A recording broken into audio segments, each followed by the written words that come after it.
my name is Anya Muzar-Clark. This is my sketchbook for my final major project in my Level 3 Extended Diploma in Art Design and Communications.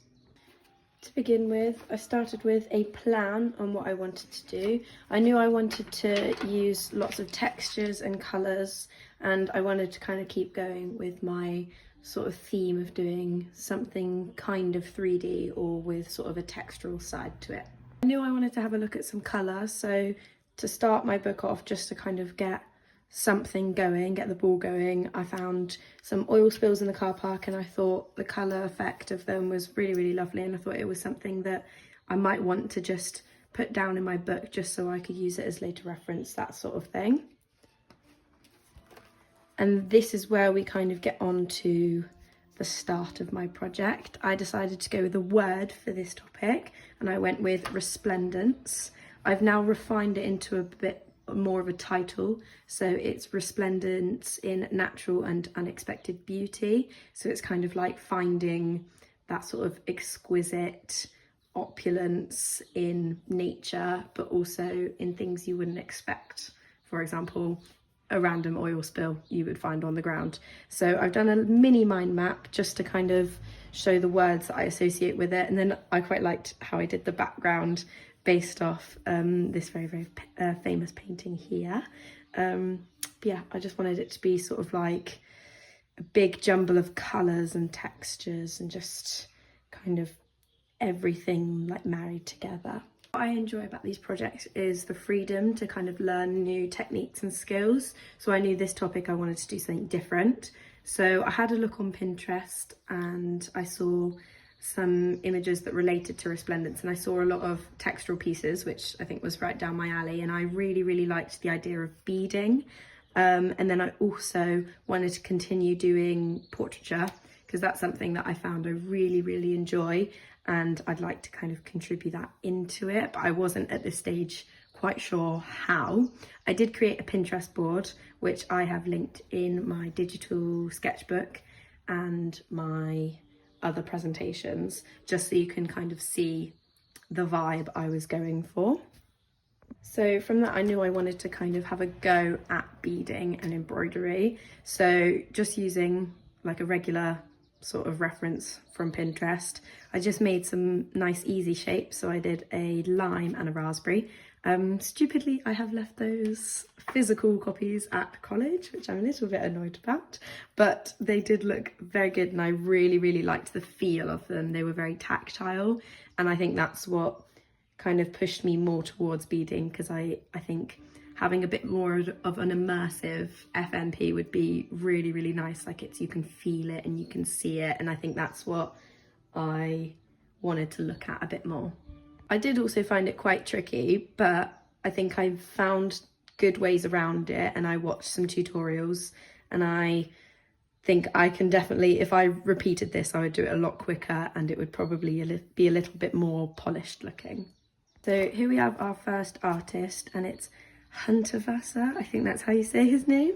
But what I really, really liked about him is the insane colours and how he uses like faces. So like what I enjoy most about his work is how he takes like ordinary landscapes and he kind of throws all realism out the door, and he just adds in lots of patterns and colour, and it's got just a whole sort of aura to it, and I think that's what I really enjoy about his work.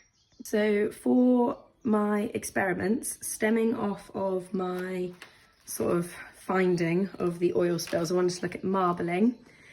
Now I'm not sure if this relates so much to my project because I've slightly moved past it, but it was a technique I really, really enjoyed. I liked the sort of flow it gave, and I liked the randomness, but how it still had some sort of formality to it. So I did really, really enjoy this technique.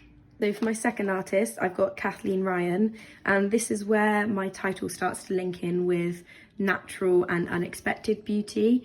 As you can see, she uses mould on her beading, and it's something that you wouldn't really expect to be beautiful, but it is. It's really breathtaking, and it's these massive sculptures that are just, you can really see the craftsmanship, and I really, really appreciate that. and I've made little mould spores out of my marbling, so I got some use out of that technique, which was good. I wanted to practice my embroidery, so here we've got a page. I've done a little example as my title. Again, I did have an actual physical copy, which you can slightly see in the picture here. It was very tactile, very sort of like lots of textures going on, but I did leave that at college as well. But there are images of it in my digital sketchbook, better images. But I really enjoyed this, and I think this is something I'd like to do for the background, or a background for my final piece. I love the sort of randomness of it, and I think I definitely refined the colour scheme, but I think this is definitely something that is on the table.